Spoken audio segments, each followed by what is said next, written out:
Back when I was broke, there's something to be said for being broke. My life was a lot better when I was broke, and I honestly feel that I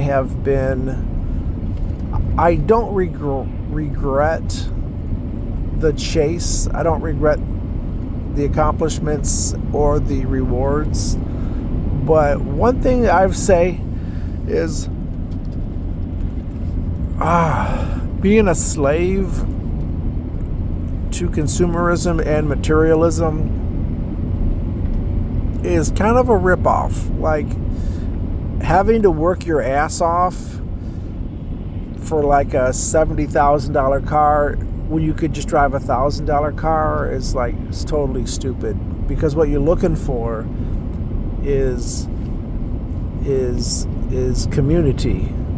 And when you have community, you really don't need much else.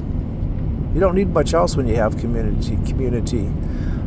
So many people know this. I guess I didn't know this. I mean, my grandmother knew it. But no, I don't think there's anything wrong with accomplishing a goal. I don't think there's anything wrong with having money in the bank. I don't think there's anything wrong with being successful. But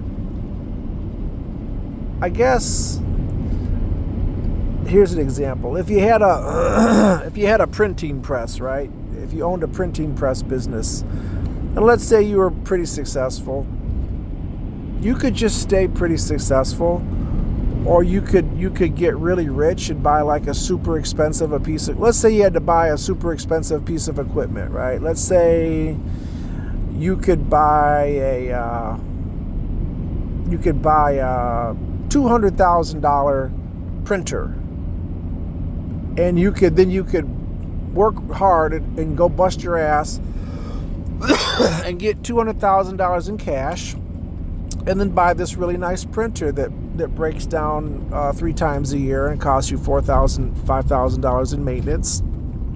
And then you have to be there to operate and run this printer, this $200,000 printing machine.